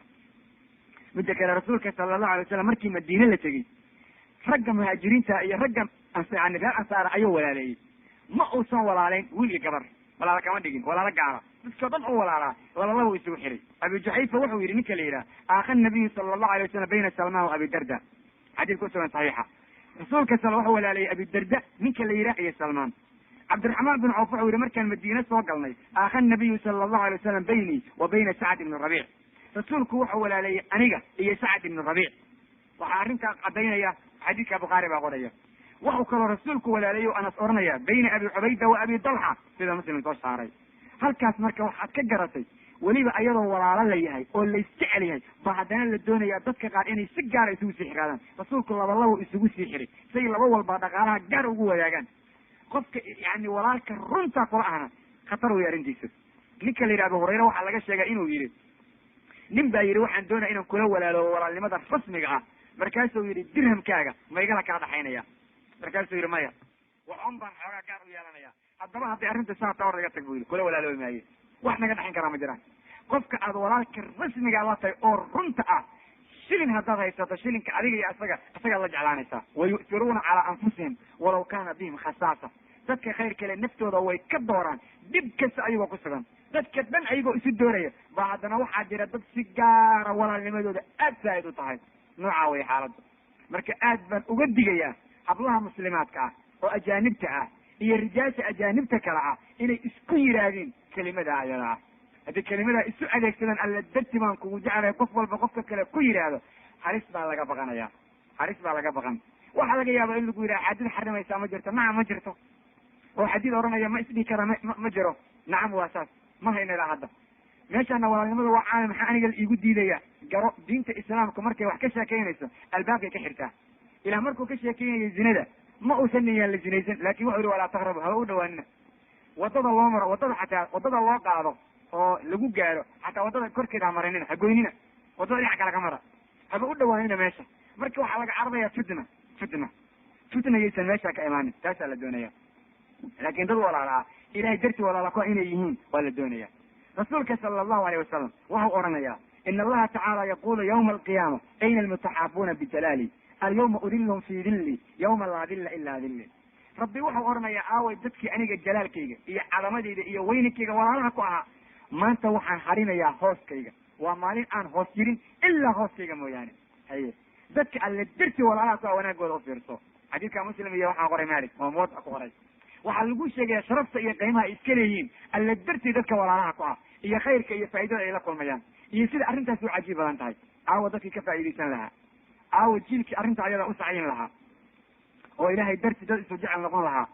dadka ilahay darti isu jecel waa lagaaga sheekay doonaa. ma isku qabiil ba, ma isku jinsiyad ba, waxaasoo dhan waa lagu diidi doonaa. rasuulka sala allahu alayh wasalam wuxuu yidhi ilahay xadiidu qudsi wuxuu ku leeyahay wajabat maxabatii lilmutaxaabiina fiya wlmutajaalisiina fiya wlmutasaawiriina fiya wlmutabaadiliina fiya. maxabadaydu waxay u waajibtay dadka dartay isu jecel, dartay isula fadhiistay, dartay isu siyaartay, dartay wax isu siiyey, dartay isu wanaajiyey, dartay wax walba wanaaga ugu socday oo isugu qabtay. xadiidka muwadda baa maalik baa muwadda ku qoray, waa saxiix, xaakimna saas usoo saaray.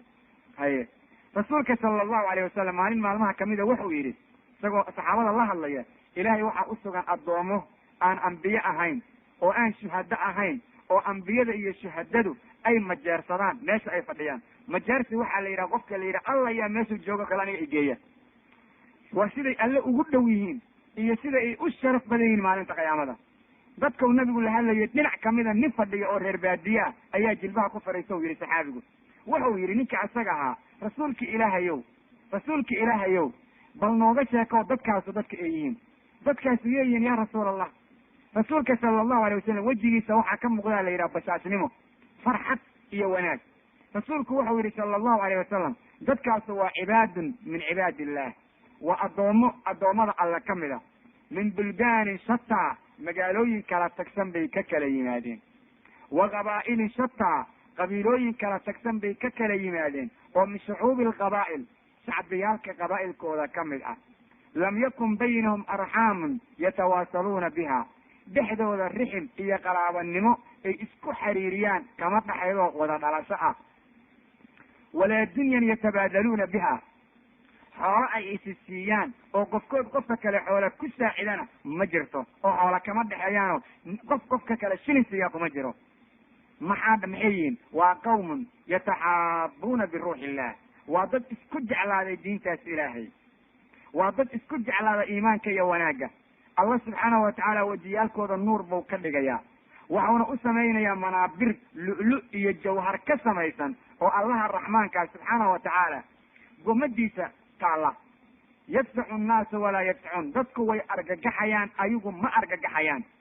yakaafu nnaasu walaa yakaafuun, dadku way baqanayaan ayagu ma baqanayaan. dib iyo wareerna lama kulmayaan. sidaas ayuu yidhi salawaatu ullahi wasalaamu caleyh. dadku way baqanayaan ma baqanayaan, dadku way argagaxayaan ma argagaxayaan, dadku way naxayaan ma naxayaan. xadiidka isaga sanadkiisa marka duruqdiisa la jamciyo ayuu saxiix yahay. xaakim iyo axmed baa soo saaray, shawaahid buu leeyahay, maca shawaahiddiisa marka la isku daro ayuu saxiix ku noqonaya. waa cajiib maaragtay, dadka alle darti isku jecla waa lagu sheegay sida ay yihiin. qabaa'ilin shataa, buldaanin shataa, magaalooyin kala durugsan, qabaa'il kala bedelan ayay ka kala yimaadeen. xoola isma siiyaan oo xoola iskuma jeclaan. maxaa yeele qofkaad wax siido waaba ka saban iska kaa jeclaado, ilaa xoolaad siiday. qulubta bani aadamka lagu dabeeceeyey qofkii wanaajiyey inay iska jeclaato, qofka xumeeyana iska nacdo, waa lagu dabeeceeyey. waa dabeecadda bani aadamkaba, waa fitra lagu khalqa insaanka. ma ahan xoola isma siin,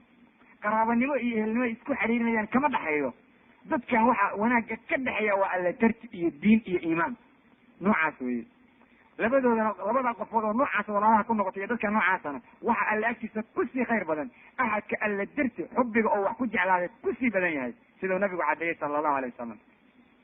waxau rasuulku oranaya, man saraw an yajida dacma aliimaan falyuxiba almara laa yuxibu ila lilah. war qofka jecel inuu iimaanka macaankiisa helo, qof ha u jeclaado alla darti wax kale isagoon u jeclaanayn, alla darti mooye wax kale isagoon u jeclaanayn. qofku qof ha jeclaado, wax kaloo u jeclaanaya ma jiraan, wax kaloo ku xambaaraya ma jiraan. macnuhu saa weeye, qofkaas ayaa wanaag iyo khayr gaaraya, qof kaloo khayr iyo wanaag gaaraya ma jiro. xadiidkaas waa xasan, waxaana soo saaray axmed iyo dayaalisi iyo ninka iyo xaakim. alla darti u jeclaaw dadka. waxaa kaloo lagaa doonaya haddaad iimaan iyo diin leedahay, qofka aad yani muslimkaa waxaad naftaada u jeceshay u jeclaaw. rasuulku wuxuu ku yihi xadiis saxiixa ku sugan, laa yu'minu axadukum xataa yuxiba liakhiihi maa yuxibu linafsi. naftiisa wuxuu u jeceliyay, riwaayad ou ismaaciili leeyahay iyo nasaa-i waxay ku kordhideen min alkhayr. wuxuu naftiisa u jeceliy oo khayra u jeclaaw dadka walaalaha ah. caafimaad baad jeceshay, cilmi baad jeceshay, xoolaad jeceshay, awlaad baad jeceshay, wanaag baad jeceshay, la jeclaaw dadka muslimiinta wanaagga. weligaana xaasidnimo iyo xaqdi calal ha ku qaadin. islaamnimada waxaa dhaawaca oo insaanka diintooda dhaawaca kibirka, xaasidnimada, isla weynanka, istustuska iyo qaabdarrada oo dhan weeye isaga tag. rabbigaa ka bog subxaanahu watacaala. weligaa qof muslima dhibaatadiisa ka shaqaynin. axadki ilaahay darti wax kugu su-aasha sii, qofkii alla darti kugu magangeli, qofkii wax kuu qabta ama qofka uu jecel yahay rasuulka nin baa yidhi weydiiyey rajul baa ku yidhi ya rasuul allah ana rajulan yuxibu qawman walamaa yalxaq bihim nin dad jecel oo aan ku haleelin camalka bal ka waran waana jecel yahay waxa ay samaynayaanna ma samaynayo ninka noocaasa ka waran rasuulku wuxuu yidhi sala allahu alayh wasalam almar-u maca man axaba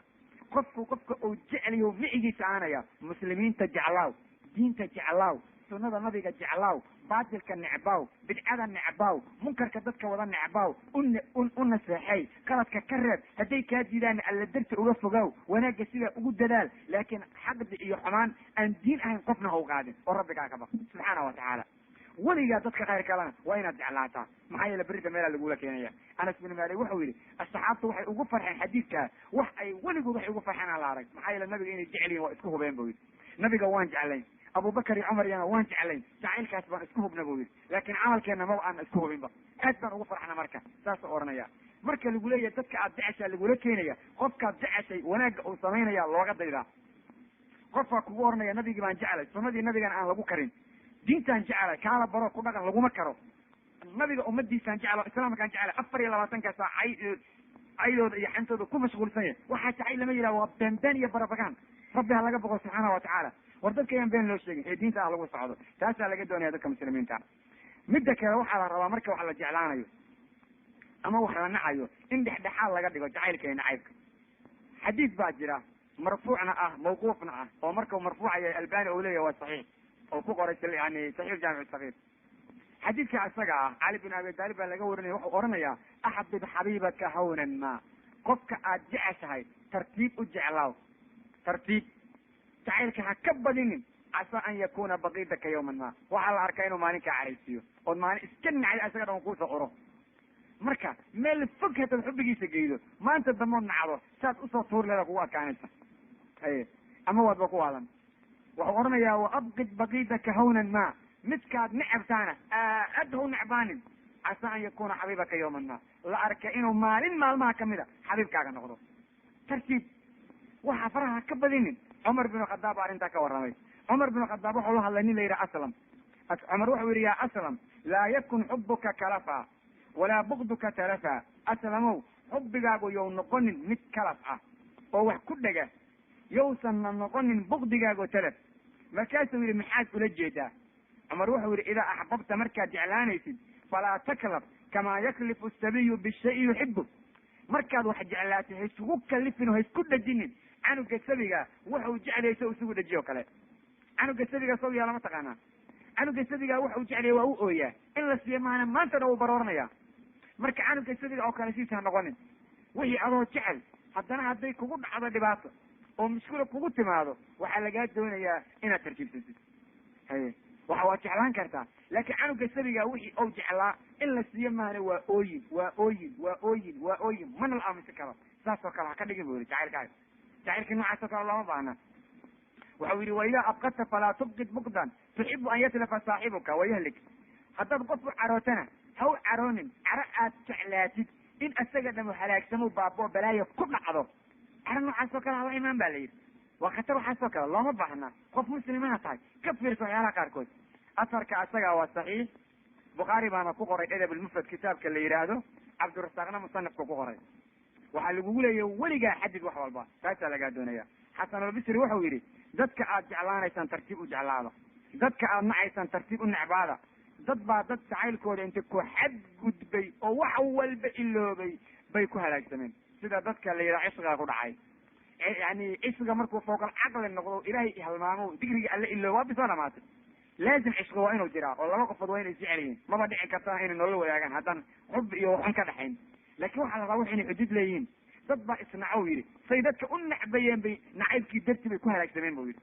xubdigu inuu ku dilo oo isagu geeri kugu noqdo ama nacaybku geeri kugu noqdo looma baahna dadka qofkaad ugu necab tahay oo aad gaalka aad ugu necab tahay waa inaad jeclaato in ilahay soo hanuuniyo laakin waa inaadan jeclayn inuu iska halaagsamo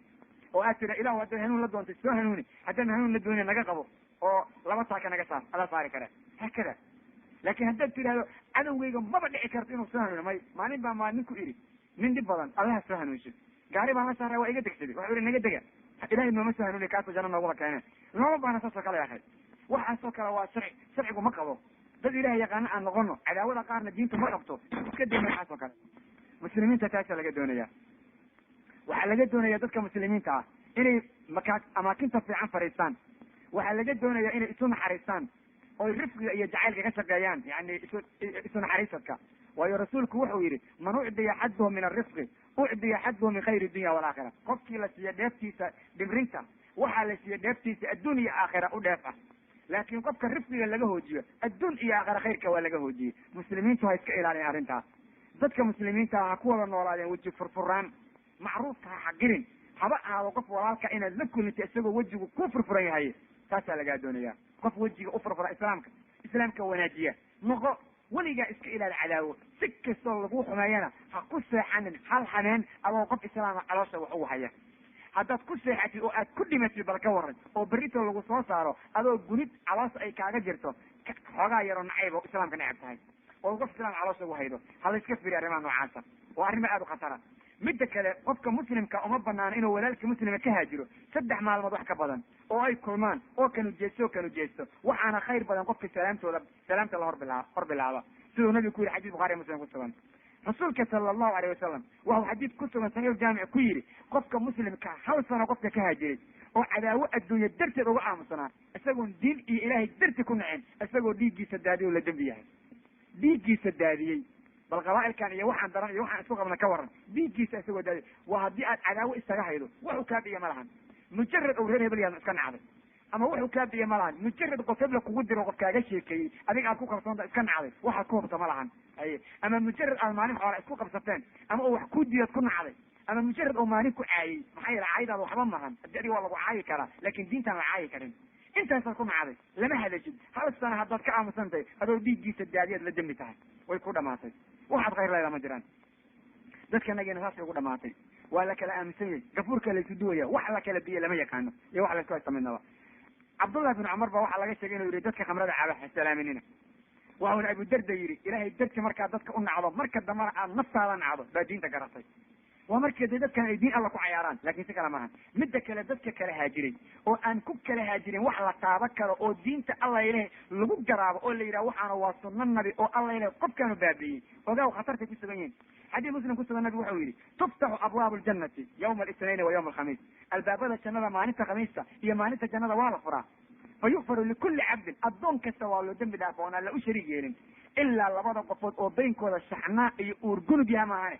alla wuxuu yidhaha utruku haadayni xataa yastarixa. labadan ka alla dembiga ayaan laga tirtirin ilaa ayagu ka heshiinayaan. waa dad khayr daran oo khayr lahayn ka alla yidhi dembiga ilahay ka soo baxayaan ayagu. saasay arrinta noqonaysaa.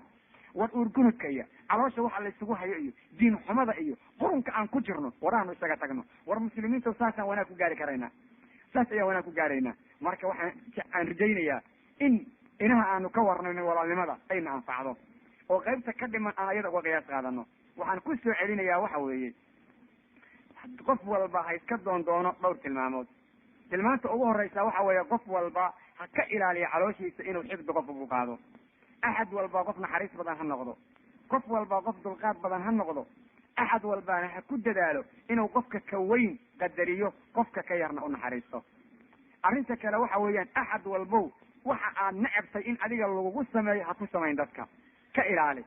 inaha ha lagu dadaalo. inahaas haddii lagu dadaalo khayr fara badan iyo wanaag ayaa la gaaraya. laakiin haddaan lagu dadaalin dulli iyo dib badan baa lala kulmaya. waxaan rajaynayaa dad fiican oo khayr badan in la noqdo. waxaana ku oran lahaa oo aan u soo jeedinaya naseexo aad u yaraan badan inanta muslimadda ah. inanta muslimadda ay 3 shaqo kuma lihid ee haddaad khayr doonayso lugahaaga kala bax. inanta muslimadda hadal iyo dood fara badan shaqo kuma lahan ee dooda qajajacda qaylada dad la tirsiga iska day. haddii iimaan iyo diinu kugu jirto faraha ka qaad. yacni qofka haddaad qalad ku aragtid mar wax u sheeg. haddaad aragtid arrintu inay qajajac gaarto isaga tag. la tirsiga bani aadamka isaga tag oo arrinta labaad waxa weeye caalamkaa waxa ka dhacaya oo ama ay qabaa'il wadaan ama ay axsaabo wado ama ay dad magacyalo wadaan isaga bax. shaqo aad ku leedaha ma lahan. dumar baad ka tahay rabbigaaga caabud. diintaa waxaad u qaban karta u qabo. aqal haddaad leedahay ku filow. ilmahaaga ilahay ka cabsada ku dhow u meyrmeyro salaadiisa udukadaan bar. haye haddii kale inta aqalkaaga ka kala hayid yani ilmahaagana addooma ha hayeen gaalo ah oo waxii la garanayn dadkaad addoonta utaqaanin ha hayeen ama ma ahane yani ilowba wax alla wixi aduu aad laheedba sharaftaadi oo dhan ilow. aayad quraan ma xifdisid. xadiid ma xifdisid. aqal kama shaqaysatid waxaad qabsatay lama yaqaan waa berigiina waad kala hadaa hameenkii saqda dhexna waa daalan tahay yaad u shaqaysaa shaydaan baad u shaqaysaa miya qofkaan u tag kan wax weydii kan xan hay kan saana la yidhi waxa hadallada baaridda iyo baxsigan hala iska daayo qofka muslimkaa weliga waa inuu baaridda iska degaya baxsiga kaasaa la doonaya shaqadaa isaga bax oo khayr haddaad leedahay rabbigaa ka baqoo ka fariiso haye dadka islaamkaasoo maqan dhowr iyo 20 magac hadday yeeshaan qof kastoo muslima waa walaalka ay wanaaji huwa samaakum lmuslimiin ilahay muslimiin bau noo bixiyey muslimiin baa la yidhaha axadkii aad aragto inuu diinta ku xun yahay adigoo ugu dhaleecayn yani qof heblow ka tirsan ama dad heblow raacsan yahay u naseexay naseexada hadduu kaa diida ka dhaqaaq taasaa la doonaya haye mujarad lagu maqlo qofka inuu yahay dad noocaas inuu gacanshaar laleeyahay baa laleeyahy ka dur ka fogo waray bahal baa soo gala meesha war dadku islaan mahan miya haye mase waxaad moodeen magacyadu inay qiimo leeyihin war magac qaymo ma lahan magac janno laguma galo cibaado alle iyo taqwa iyo iimaan baa janno lagu galaa rabbi ha laga boqo subxaana watacaala waxaan aad ku jirtaana isaga baxa 24 kasta waxaad maqlaysaa dumar qaylinayo dad haysta oo buuqooda umaad maqlaysa wartoo dad xishooda ma noqotaan haye inan waysadiiga jirta hadalkeeda lama maqli jirin xaafada sana hadaladiina laga maqlaya idinku yidhi soo dad xishooda ma tiidin ilahayna ka xishooda rabbigiina ka boqo cagta dhulka dhiga oo dadka muslimaadka waxa lagu oqon jiray sameeya inanta muslimaadka waxaa lagu yidhi indhahaaga laab jirkaaga ilaali diinadaada ajaanibta ha u muujinin sida loola hadla waa si aad u yaab badan jannaad geli doontaan marka khatar way qadiyada ayada waxaa la doonayaa marka inanta muslimadda inay aad iyo aad isaga ilaaliso haye oo indhaheeda laabto oo dariiqa marka aad marayso hortaada kaliya aad wax u eegtid haye taasaa la doonaya jirkaaga xifdi marka lagu leeyahay sawtkaaga ilaali xarakaadkaaga ilaali shanqartaada ilaali dhawaaqaaga oo dhan ilaali wax kasta oo kula soo gudboonana ilaali ilaa rasuulku soo u weli oo ku yidhi calaykuna bixaafaati dariiq wardaha dariiqa dhinaca ka mara bartanka isku marinine ka durga nimanka haye waxay idin yihiin wax dhib badane ka durga saasaa lagugu oranaya adigana waxaad shaqa ka dhigatay 24 kasta inaad 100 iyo dhowr nin qaabishid haye bal 24 kasta muqaabalo rag inaan ku jirta xagee aadi doontaa haye 24 kasta waa muqaabalo rag haye waana muslimad qariib inna lillahi wa inna ilayhi raaji'un haye muqaabalo rag baa adiga lagu sameeyey miya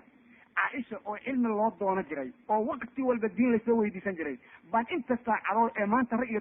yani dumarka qaar ay ragga qaabilayaan aysan qaabili jirin haye oo saacado inta loo tago oo ay xijaabkeeda ka xagga fadhido ayaa wax la weydiisan jiray diintaa laga soo baran jiray waa laga soo tegi jiray haye marka booqasho lagu tegayna mawduuc bay ahaan jirta oo qofka duruuf ay haysato haye waa yaab laakiin maanta waxay taaganta 24 kasta congress ha jiro rijaal iyo dumar leeyihiin war waxaana wax maahan waxyaalaha qaar waa laga badbadiyey sidaan isu oranayna hablo muslimaad weeyaane ha loo naxariiso waxay kasoo baxeen mujtamac dhib badane yani oo bal waxyaalo badan hala eego inay dad fiican noqdaan khalaas dadka waaba xarka goosteenba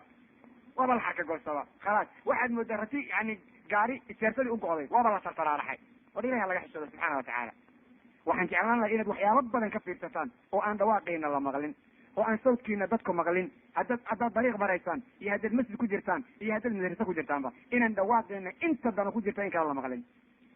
iska day dhawaaqa noocaase ilahay sawtka yani layska qaydo bilaa macnaha inaka ankara aswaati la sawtu xamiir buu oranaya haye dhawaaqa kiisa la inkara waa dhawaaqa dameerka qof iska qayday waa iska dhoodhooleeya qofka u dhow haduu lahadlay xataa waa qaylinaya qofka war dadku waa ina tasib u sheekaysan karaan waaba yaaba mararka qaarkood mararka qaar waxaa is tirahdaa anu waa isku yaxyaxaa waxaan is tirahdaa hablahaan iyo nimankaan isqabo nimankaan aan meelaha ku arko markay hadlayaan hablahaan aad meelahan ku arag markay aqaladooda wada joogan say u sheekaystaan saw dadka yani dariiq yani ku jira qolka ku dhiga dhawaaqa kama maqlaan sirtoodii dhameed ilaa aqalada ceebahooda minuu banaanka yaallo waa dadku dhoodhoodhooba inta u sheekaysa ama dariiq warka naloo soo qaadaa maalin kasta ceeb waa naloo keena ilaa ceebta darajada kasoo baxday war dadku waa inay tartiib u sheekaystaan ilahay ka baqa subxaana watacaala ikhwani taas naseexa iga tahay maahan caayiga maahan laakin waxaan jeclaana inaad waxyaala badan ka fogaataan ilahay waxaan ka rajaynaynaa inuu samaanta iyo sida sanna waafajiyo qofka muslimka waa inuu qof digtoon yahay muuminka 2 jeer god lagama qaniino iska ilaaliya dad digtoon oo xadir qaba noqda cumar bin khadaab wuxuu ku yidhi dadka cadowgaaga ha ka aamin noqonin sadiiqaagana iska ilaali ilaa qofka amiinka maahane axad amiina oo wax loo aaminaana ma jiro ilaa qofka rabbigii ka cabsanaya mooyaane saas ayuu yidhi waa si cajiib badan nacam waxaan ka jawaabi doonaa insha allah as'ilooyinka qaarkood walaal iga guddoon salaan walaaltinimo salaan bacdigeed waxaa jira gabdho macduur ah oo kitaabka akrista arrintaasi maxay diinta ka qabtaa dayib inanta macduurka ee qur-aanka akrisanaysa waa masalo dadka muslimiinta qaarkood ay qabaan arrintaas ayadaa marka dadka islaamka in badan ayaa qabta waana masale khilaafiya bayn alculamaa gabadha macduurka inay qur-aanka akrin karto iyo in kale masalada ayadaa culamada aad bay uga wada hadleen waxaan doonaya hadalka inaan si kooban usoo sheego culamada jumhuurtooda waxay qabaan inaan qur-aanka inanta macduurka akrin bilkuliyaba jamaaca culamada kamid a oo imaam albukhaari kamid yahay oo kitaabkiisa saxiixa ku qorana waxay qabaan inay akrin karto markii arrinta sidaa tahay jumhuurta culamada teeda diidan ayaa waxay yidhahdeen bacdama aan lahayn xadiis saxiixa oo xarimaya masaladan inanta ardayada ah iyo midda mucalimada ah way akrin karaan qur-aanka weliba waxay si gaara usoo sheegeen culamada qaarkood oo ayagu xataa markii hore yidhi lama akrin karo qofku qur-aanka hadduu bartay ee inuu iloobo oo ka baqanayo waa inuu akriyaa sababta masaladan laysugu khilaafana waxa weeye ilaa masaa'ilka kaloo gabadha xaaidada ka mamnuuca layskuma khilaafin waxaa laysugu khilaafay xadiis saxiixa lala'ya culamada marka waxay leeyihin hadal dhexdhexaada oo yaa badan baa culamada qaar leeyihin waxay leeyihiin inanta waxaa wanaag badan inaysan qur-aanka akrin allahuma inay qur-aanka iloobayso amay ardayo toy baranayso amay macalimo toy dad baraysa mooyaane intaasu hadday jirto inay akrisaa loo qaataa kitaabka qaadashadiisana hadalkaas oo kale ayaa ka jira masaladaasu masale dhib badan ma ahan masale laysku qaqabtana ma ahan waxaana in badan baanan kasoo hadalnay qofka doonaya wuxuu ku akri karaa saxiix albukhaari wuxuu ku akri karaa kutubta sunanka oo dhan aqwaasha ay culamadu ka qabaan ragga aada u diidan ba waxaa kamid a imaam shaafici xadiidkay deliishanayaan waa daciif sida ay muxadisiinto dhan oranayaan marka waa laga fiican yay leeyihin lakin mamnuuc ma jirto qolada ogolaanaysa waxay deliishanayaan nabigu caaisha wuxuu ku yidhi markay xajinaysay qofka xaajigaa wuxuu sameeya samey laakin kacbada ha ku dawaafin salaadna ha dukanin dadka xajinayaana qur-aanka way akriyaan loomana diidin bay odhanayaan midda kale dumarka nabiga say u sheegeen in salaada loo diidayo soonka markay xayd ka qabaan qur-aanka akrinina in lagu yidhi meelay ku sheegeen lama hayo nabigayna la noolaayeen nabigoo la joogeyna ayaa dhiigu ka imaan jira macduur noqon jireen marka taas waxay noqotay arrin lagu murmo saa darteed culamadu kilal jaanibeyn dhib ka arki maayaan waxayna odhanayaan culamadu hadday inantu akriso in la cadaabayo meel lagu sheega lama hayo dhibaato ma lahan sidaa darteed haddaad akrido qof akrinaya hala murmin oo dhibaato ma lahan haddii qofku yihi anigu ma akrinayo waan ka dhowrsanayana dhibaato ma lahan maxaad u akridaada hadhihin waa masale culamada horta isku qabatay meelna aysan saarin labada dhinacna ay u arkeen inaan dhibaato jirin weliba qofka wax baranaya iyo qofka wax baraya dadka si gaaray culamadu u isatnoodin kuwooda diidan iyo kuwooda ogol labadaba nacam marada masawirka leh haddii maro kale lagu dul xirto ma lagu tukan karaa marada sawir kale sideeda ahaan waa lagu dukan karaa ama maro kale ha lagu dul xiro ama yaan lagu dul xirin salaada way ku ansaxaydaa laakin waa karaahiyo imaam albukhaari ayaa baabeeyey baab cadaynaya maro saliible ama sawirle in lagu dukan karo muslimiintuna waxay sheegayaan salaada way ansaxaydaa laakin aad baa looga fiican yahay masawirkana waxa weeyaan waa madaxa haddii madaxa laga gooyo shayga ama madaxa looga cayaaro sawir maahan oo nabigu xadiis saxiixa ayuu ku yidhi assuuratu fi raas masawirku waa madaxa haddii madaxa la gooyona suurado ma jirto suuradda laga hadlayaana waa xayawaanka iyo waxa nafta leh salaada way ansixin laakin maro sawir leh qofka muslimkaa ha iska ilaaliyo intuu iska ilaalin karo hadday aado alla gacanta usoo gashana meesha madaxa ah ama ha ka gooyo ama ha ka inta yani harqaan mariyo si fiican ha u baabi'iyo si ay wixii geed oo kale u noqdaan markaana sawirnimadii waa ka baxaya nacam haddii waalidka ama walaalka uu yahay mid cunaya ribo guri ma kula noolaan karaa qofka ribada cunaya guri waa lagula noolaan karaa hadduu guri ribada isagoo cunayo haddaan adigu cunaynin guri ku noolaanshada iyo ribo cunidda farqi baa udhexeeya laakin isagoo hadduu ribadii cunayo aqalkiisina uu ribo yahay isagana aada la noosho cuntada la cunaysid taas way waxa la isweydiinaya masalada ayada muslimiintu waxay odhanayaan qofka xoolihiisa xaaraan yahi halaga tago iyadoo loo daliishanayo hilib walbao xaaraan ku baxay naartaa ku owleysan culamada qaar waxay odhanayaan haddii waxaan adiga lagu siiyey korkaaga yani xaraj kama ahan ayagoo u daliishanaya xadiis saxiixa oo odhanaya haddii xoolaha ay ku yimaadeen adoon su-aalan oo aanu hagal taagin wixii lagu siiye iska qaado ama sadaqayso ama maalayso wixii aan saasayna naftaada ha raacsiinin saas ayay odhanayaan marka qofku haddii uu hore riba u qaatay asagoo ka tooba keenay mushkilad ma lahan laakin hadduu weli ribadii ku jiro qurunkiina oo wado khayrkiisu ma badnaa ha laga fiirsado calaa kulli xaal dadka xoolahooda ay xaaraanta yihiin la noolaanshada lala nool yahay arrin khayr bale ma ahan aqwaal culama ha jirta hadday doonto laakin qofka xalaal miiranaya wax badan inuu iska ilaaliya laga doonaya oo qofka xalaal miiranaya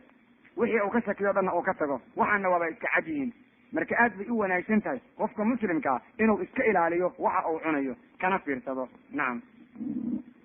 waalidkay waxay amrayaan in aan dhoofo ninkayguna ma joogo ma ku adeeci karaa haddaba waalidkay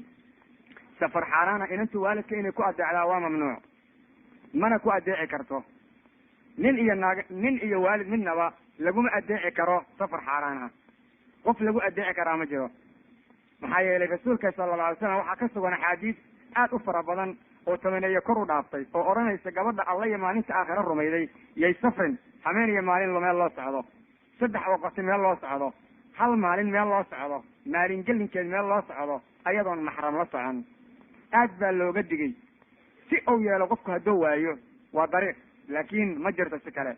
culamadu waxay ka soo reebaan weliba casuurta dama joogta inantu hadday inta dhoofto ay tagto meel aan riximkeed joogin maxramkeedii ay doonayso inay ka laabato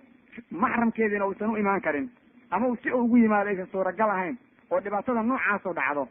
asigoo dariiq inay ku badbaadayso aada loogu rajo wen yahay hadday riximkeeda utegayso dadkii maxramka u ahaa inay aaddo waa loo ogol yahay sidaas ayaa la yidhahdaa waktiyaalka dambe waa haddaysan safar dambe gelayn sideed ahaanna buuq weyn baa wuxuu ka taagan yahay xataa laf ahaanteeda inantu inay ku noolaato meel aysan ku haysanin maxram buuq weyn baa ka taagan diinta sidaysa marka laga warramayo sidaa weeye masaladana bacdama ay masale nagu soo laalaabato tahay xalkeeda ugu dambays wuxuu imaan karaa dad xaq wax ku dhaqayaa markay yimaadiin dawla islaamiya iyo diin lagu socdaa markay timaado iskagama imaan kartana arrintaas maanta uu ilaahay ku talagala way imaan qadar allayna ku xiran tahay wax walbana qadar alla ayay ku xiran yihiin koonkana ilaah waa ku tasarufa umuurta dhanna allah loo celiyaa subxaana wa tacaala inanta muslimadda ah ha maslaxaydo waalidkeeda safarka xaaraanta ah ha iska daydo meel ay ku noolaato hadday la-dahay ninkeediina ay u tegayso isausan isagii imaan karin oo inay kala tagaan iyo inay iyadu tagto ay labadaa isla mid noqdeen si la yeelo kalena aan la haynin waddada inay ku badbaadaysaan lagu rajo wen yahay ilahay waxaan ka rajaynaynaa in dembigeeda loo dhaafo dib ka soo gaarayaan ou yidhaahdo wabillahi tawfiq. nacam haddii nin gaal ahi gacantiisu ay kugu dhacdo salaada ma kaa buraysaa? ninka iyo nin kale midkoo doona ha noqdo qof adigu aadan uqasin gacantiisa hadday kugu dhacdo salaada buri maydo gaal iyo gaal la-aanna farqi ma lahano adiga ajnabi buu kuu yahay inaad taabatid in lagu ogolyahay ma lahan kaliya ninka islaamka markii ay daawo gaarto iyo dhakhtarnimo ayuu kaa yani waxyaalo badan lagu suka mariyaa iyo badbaadada oo adiga badbaadadaada iyo walaayadaada leeyahay laakin ajaanib taabashadeeda waa taabasho ajaanib lama ogola bilkuliyaba haddii marka qof aadan uqasin gacantiisa kugu dhacdo salaadu kaa buri maydo dhibna ma lahan taas ayada ahaa mushkilad ma lahan. nacam haddii aan furto maqaayad balse dadka iga cunayaa cuntada ay cunayaa ay yihiin dad qaadkii sigaarka caba haddaba lacagta iga soo gashay meeshaasi ma xaaraan ba? lacagta halkaa kaa soo gashay wax lagu xarimi karaa ma jiraan maxaa yeelay muslimiintu waxaa u furaan jiray dukaamo iyo wax lamid a gaalo ayay wax ka iibsan jireen la ogaya xoolahooda inay qaar khansiir kasoo shaqeeyeen ama ay khamra ku jirto ama la ogaya inaysan ribada ka dhowrsan muslimiintu gaalada waxbay kasoo iibsan jireen gaaladan waxbay ka iibsan jirtay lamana hayo meel lagu leeyahy waxyaalaha qaarkood eega sidaa darteed adiga wax kuu cad oo xaaraana haddaadan la wareegin dadkaas waxyaalahaas oo cunaya haddii maqaayadada cunto ka cunaan dhib ma lahan laakin mushkila waxay ka taaganta marka adu inta kuraasa udhigtid ay kuraasaada ku qayilaan markaasi mushkila ka taagan tahay ama halkaa inta fariistaan kuugu geerishayana maanta dhan hadal maala yacni iyo waxaan loo joogin lagu hayo laguna dhegaysanayo hees dabacsan oo laleeyahay muusiq macaan weeyaano waxa weeyaan waxaa ka hadlaya qola khayr daran marka taas on baa khatar ah laakin cunto cunidda dadka cuntada cunaya controolkada waxba laguma dirsan wixii bareera waan iska ilaali. nacam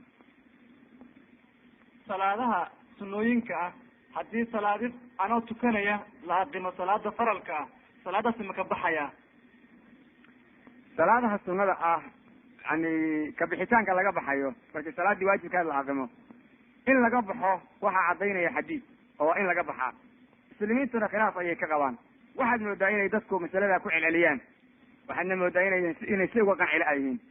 rasuulka sala allahu alay slam xadiis saxiixa kusugan wuxuu ku yidhi idaa uqiimat isalaatu falaa salaata ila almaktuuba salaad haddii la aqimo salaada waajibka mooye mid kale ma jirto dadka gobol baa waxay yidhaahdeen xadiidka waxaa loola jeedaa salaad kalean la xihan karin ee haddii tii hore lagu jiray waa la wadan karaa dad baa sidaa ku fasiray oo halkaa la aaday aqwaal culamaa warkaa qabta laakin aad baa loo radiyey maxaa yeele riwaayad kale odhanaysa kii la aqimay mooye tu kale oo la dukan karaa ma jirto waxaa kaaga sii daran riwaayad kale oo tilmaamaysa nabigu nin dukanaya inta arka iyadoo la aqimayo salaad subax oo ku yidhi ma subxi baa 4 ragca noqday marka waxyaalahaas oo dhan waxay tilmaamayaan salaada haddii la aqimay in laga baxo salaada marka ragcada boogsis in lagu dukado ragcooyinka ugu dambeyd oo la dedejiyo waxba looma baahna haddii inta la aqimayo aad salaada ka bixi kartid ood ataxiyaadkii oo kale ku jirtid oo aqimitaanka marka uu dhamaado salaada imaamka allahu akbar leeyahay intuusan ku dhawaaqin ama markuu xataa allahu akbarta yidhahd aad ka gaarsiin kartid salaadii adoo sugay oon ku cayaarin dhamayso dhib badan kusoo gaari maayo laakin salaadii horta haddii la gelayo oo laga yaabo in hortaa 2 rukuuco ama laga yaabo markaad xidhato inaad rukuucda ku gaartid arrinta ayadaa dulmi weeye sidaas ayaana culamada muxadisiinta u badan yihiin qowl culama ayaa jira oo u daliishanaya ya ayuha aladiina aamanuu adiicu llaha wa adiicu rasuul walaa tubdiluu acmaalakum acmaasha ha burinina camalkaad ku jirtid dhameey yani hadalka isaga yani aayadda hadalka ay tilmaamayso culamo qaar baa u daliishatay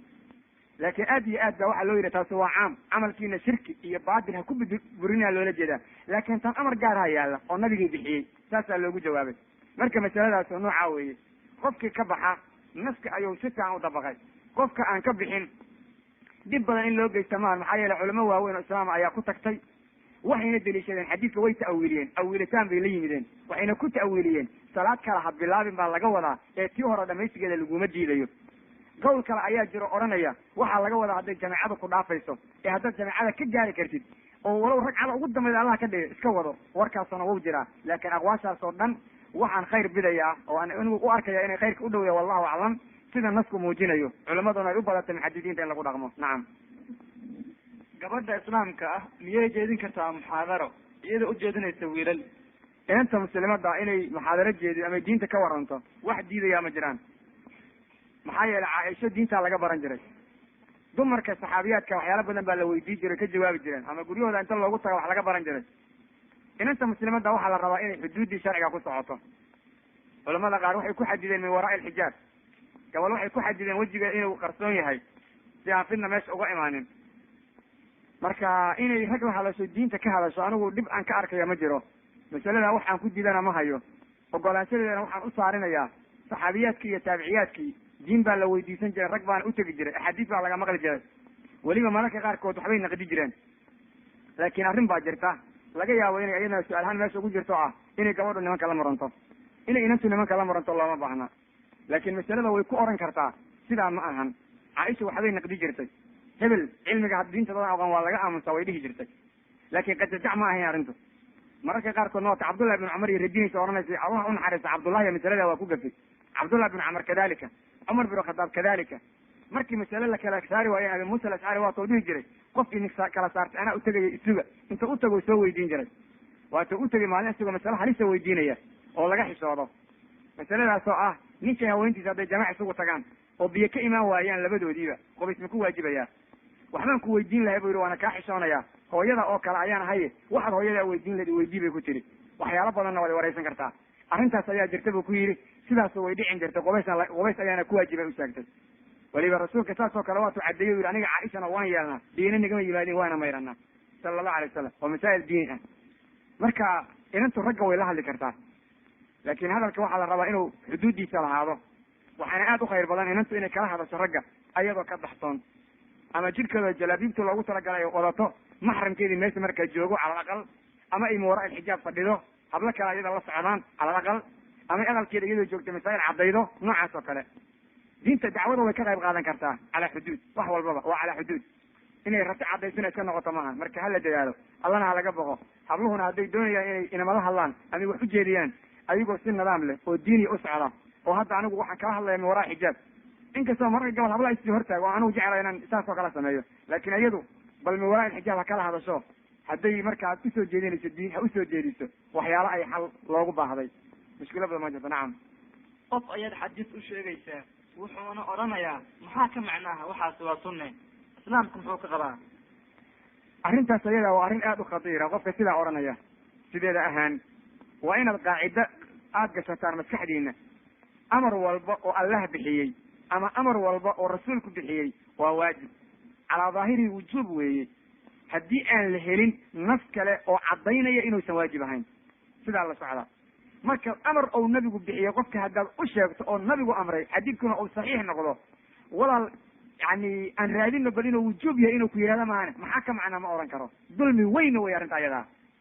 midda kale awaamirta dhan waa sunna ma dhihi kartid amar kastaa waajib weye wax caddaynaya inuu sunaya la kaalayaa lagu ohanaya taa weye waxaa lamida nahyi walba oo nabigu nahiyey ama allah nahiyey calaa daahiri waa xaaraam haddii aan la helin wax caddaynaya inuusan xaaraamayn o karaahiye ka yahay soo garan maysaan sida hala garto marka qofka isaga waa qof khatar ku sugane ilahay ha ka baqo diinta islaamkana ha ilaaliyo nacam waa maxay faraqa udhexeeya muslim iyo mu'min muslim iyo mu'min waa isla mid marka labadooda yani midba gaar looga hadlayo haddii islaam la sharxi tago mu'minku waa soo dhex gelaya haddii mu'min la sharxi tagana yani mu'min la sharxi tago islaamku waa soo dhex geli haddii islaam la sixirta islam mu'minku waa soo dhex gelaya ma kala maarmaan laakiin markii meel isugu yimaadiin oo labada kelima meel la isugu keeno ayaa waxaa lagu kala farqiyaa farqi yar culamada qaar wax yar baa lagu kala farqiyaa bay yidhahdaan oo waxay yidhahdaan waxaa markaa lagu farqinaya luqa ahaan iimaan waxaa la yidhaha wixii qalbiga ku jira islaamna waxaa la yidhaha waxa xibnaha daahirka ka muuqanaya waxaa xibnaha daahirka ka muuqanaya waa suuro gasha qofka daahirkiisa marka la eegay kuleeyihin inuu salaadii dukanayo o soomayo islaamnimo ka muuqanayso laakin qalbiga oo kufri caloolaad ka qabo sida munaafiqiinta o kale marka arrin khatara weeye laakin ma kala maarmaan ma dhicin karto inuu qofku muslim yahay mu'min uusan hayn ma kala maarmi karaan maxaa yeele qofka diinta dhab u hoggaansamay qalbigiisana dhab bay ugu jirtaa iimaankiina waxaa lagu cabiraa daa'iman wax qulubta ku jira ayaa aad loogu eegaa waxa qalbiga ku jira inay runkaayihiin xibnaha ka muuqana islaamnimada saas unoqonaysaa waxaa xibnaha aad ka samaynaysa hadday runkaayihiinna qalbigay kaaga jirana taasaa lagu garanaya marka waa laba kelimo oo kalana tagta kulantana oo aanna kala maarmaynin macnaha yaallaa sidaa weeyaan aqwaal badan bay culamadu ka qabaan lakin arrinku noocaa weeye waxaa laga yaabaa dadku inay yidhahdeen xadiidka dheer oo mal islaamo mal iimaano mal ixsaan laleeyahy waa sidee xadiidka isaga ah ma ahan inuu ka warramayo iimaanka islaamka in la kala qaado lafdiga diin la yidhaahdo oo ka dambeeya oo nabigu yidhi jibriil baa idin yimid oo diintiina idin baraya ayaa la fasirayay lafdiga tafsiirkiisuna wax u kala qaadmaa markii la kala qaadqaado wax daahirka ka muuqanaya wax quluubta ku jira ikhlaas iyo wax la wanaajiyo oo dhan diinta oo dhan baa loola jeeday macnuhu sidaa weeye sidaa darteed kalama maarmaan ma kala maarmayaan waxaana ku cadaynaysa markuu alla ka sheekeynaya qoomuluud famaa wajadnaa fiiha kayra baytin min almuslimiin buu yidhi aqal muslimiinta hal aqal bisaan ka helnay yani mid kalena waxaa la cadeeyey yani inaan looga tegin wixii iimaan kala wixii iimaanka alla halkaa laga kaxeeyey marka halkaas waxaad garanaysaa ma kala maarmayaan iimaanka iyo islaamku laakin marka labadooda wada jooga la sharxayo saasaa lagu kala qaadaa acmaasha daahirka ah islaam baa lagu fasiraa daa'iman laakin markay qofkii run ka tahay qalbiga uga jirtaa midda ictiqaadka oo qalbiga ku jirtana iimaan baa lagu fasiraa nacam wiil ayaan guur ku heshiinay kadib hadduu anigoo oona isguursan hadduu ii keena hadiyad ma ka qaadan karaa nacam hadiyadaas waad qaadan kartaa dhibaato ma lahan wax mushkilada ma lahan wixii inanta la siiyo qabla nikax wixii la bixiyaa baa la yidhaahdaa say muslimiintu oranayaan xadiid baa horta kusoo arooray xadiidka dacfi baa ku sugan cismada nikax intaysan dhicin kahor wixii la bixiyo o dhan gabadhaa iskale baa la yidhaha hataa reerku ma qaadan karaan saas bay yidhahdeen lakin xadiidka dacfi baa ku sugan marka culamadu dhib ka arki maayaan xoolahaasna ma noqonayaan xoola shardi ah waa hadiyad waa la qaadan karaa dhib ma lahan hadiyadaas wax shuruuda waa inaysan yeelanin wax dhib oo kalena waa inaysan ka dambaynin dadka wax idin soo dhaweynaya hadi hadiyada waaba kamidba marka baaba sabiil dhib badan ma jiro nacam qof dumar ah oo safar ah ayaa agteeda ku dhimatay haddaba qoftaasi ma garan karo inay tukato iyo in kale ma dhaqi karaa nacam waa inaad dhaqdaa wanaajidaa haddii qofkaasu oo u egyahay qof islaam inuu yahay calaamo kuu caddeeya haddaadan helin dadka dhanniga loo hagaajinayo islaamka loo malaynayaan ay kamid tahay dhanniga sida meeshaas u raajixa ayaad ku xambaaraysaa qofkaasu dadka uu kamid yahay ama waxyaalaha calaamooyinka oo laga helay ayaa lagu xambaaraya sidaa darteed waa dhaqin waadna asturin haddii yani qofka uu ku dhinto meel gaalo bis lagu ogaa calaamo islaam wax muujiyana aan laga helin haddee waa la dhaqi karaa xataa gaalka waa la iska casaya mushkila badan ma jirto laakin qofka haddii meel dhanniga meesha raajixa dhanniga u yahay baa lagu xambaaraya weliba mar kasta waxaa la isticmaala mararkaas oo kale aqlabiyadda meesha ka jirta sida ay tahay iyo dadka halka jooga waxay u banaayeen baa lagu xambaaraa laakin mar kastaba adiga maydka muslim iyo gaal waxuu doon ha noqdo inaad asturtid waa lagaaga baahan yahay mushkiladna ma lahan lakin waxyaalaha waajibka si gaar waxay ku saarayan markuu qofku muslim noqdo nacam qofku markuu dhinto ma lagu akrin karaa suuratu yaasiin suuratu yaasiin qofku markuu dhimanayo in lagu akriyo waa bidca diin iyo wax kusoo arora ma jiraan yani xadiid baa jira oranaya markuu qofku geeriyoonayo yaasiiniya xadiidkaas waa daciif kamana sugna nabiga lamana hayo nabiga weligii qof yaasiinsay sideeda dhanba yaasiiniinta waxa la yidhahda waxay tamalaan waxaad maqlaysa soomaalida ku oranaysa yaasiinkaa dhaaf halla yaasiin war yaasiinka qofka maxuu ku taraa waxba kuma tara yaasiinka qofka culamada islaamka ayaa qaar waxay leeyihin suuratu racd ha lagu akriyo sida imaam axmed baa laga sheegaa maxaa dhaca ba la yidhi wuxu ay shardi uga dhigayaan ama hadda yaasiin la akrin tago waa inuu qofku qur-aanka macnihiisa yaqaanaa qofka akrinayaana waa inuu dheereeya u maqashiiya si tartiiba u akriya maxaa dhacay sakaraadka ka yaraanaya qofku macnahaasu ku tadaburaya bay leeyihin jannada iyo naarta marka laga sheekeeyo ayuu xoogaa yani xanuunka badan oo ka yaraanaya laakin lagama wado nafta loo fududaynaya yaasiinkuna qofka wax u qabta ma lahan wax kastoo aro nabiga weligii qof u yaasiinsan lama hayo khadiija ma yaasiimin walaalka cusmaan ma yaasiimin adeerki ma yaasiimin asaga lama yaasiimin saxaabadu weligood qof ma yaasiimin marka anaga yaasiinka qofka lagala daba ordayo ma dukadaha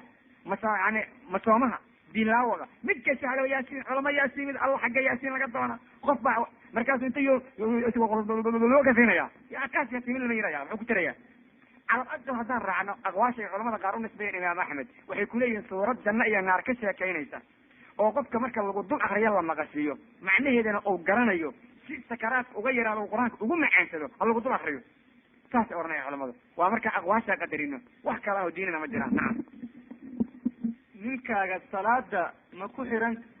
منك الصلاة ما لقوا حرن كرا مركو تكنيه نعم ويكون حرن كرتا ينتهي منك الصلاة قال بين إستاجيسا لا سفر ما يسوى saas ayaa sugan nabiga sala allahu alay wasalam markuu dejinayay dumarka anas iyo wiil yar iyo hooyadiis ama ayaydiis islaantu keligeliba gadaal istaagaysaa xataa wiilku hooyadii dejinaya xataa waa inay gadaal istaagto laakin way ku xihan kartaa salaada jameecayna unoqonaysaa khayr badan bayna leedahay nacam nin ayaan guursaday isaga oo tukanaya